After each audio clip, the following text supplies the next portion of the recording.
आता आज गेलो होतो आम्ही बागेत फिरण्यासाठी. घरात बसून बसून कंटाळा आला होता.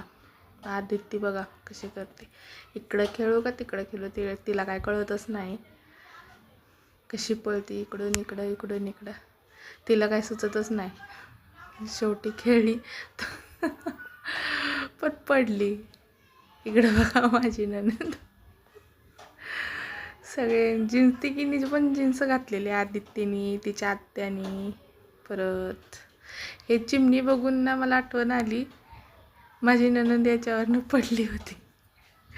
हे झोक्यासाठी बघा आदिती कशी भांडण करायली, मला खेळू दे, उठ माझी बारी आहे म्हणून. तर शेवटी बसली आदिती झोका खेळायला. तेव्हा तिला किती मस्त मजा येते. कारण खूप दिवसांनी बाहेर आलो आम्ही, कंटाळा आला घरात बसून बसून. म्हणलं जावं फिरून तरी यावं. नाही म्हणलं तर 8-9 वर्षांनी आले मी या बागेमध्ये. पण सगळं जसंच्या तसं आहे, फक्त ते जिमचं ते दुसरे तेच चेंज झाले. बघा आदिती कशी खेळते, तिला माहितीच नाही आहे खेळायचं. तर पहिल्यांदा तिला मी इथे घेऊन आले ना, तिला कळतच नव्हतं. ते तिला तसं वरती केल्यावर आरकेने ती रडायला लागली. नंतर बसली झोक्यावर खेळायला. कसलं इतके झाडं आहेत ना या बागेत, इतकं मस्त वाटत होतं, इतकं भारी वाटत होतं ना की बस. खूप चांगलं वाटत होतं, इतकं भारी वाटत होतं सांगू शकत नाही. एवढे झाडं कुठल्या बागेत नसतीलच. इकडं कोल्हापूर भागामध्ये खूप झाडं जपली जातात, कारण की इथं झाडं एवढे असतात, एवढे जास्त प्रमाणात की कोणी तोडतच नाहीत ते. नंतर मग आम्ही निघालो घरी जाण्यासाठी. हे बागेतच आहे, पण हे काय मला नाही माहिती. मस्त होते ते,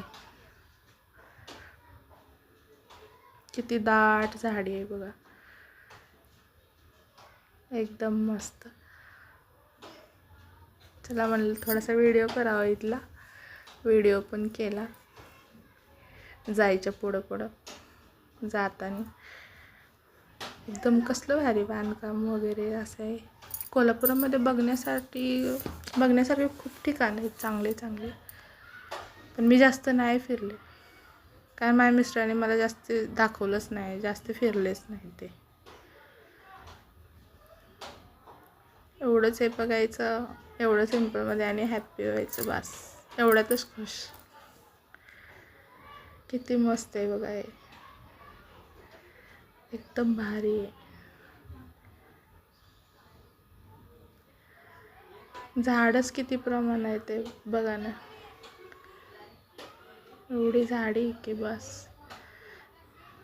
नंतर मग आम्ही फोटो काढले, आदिती, मी, आणि मग झालं, मग निघालो घरी जायला.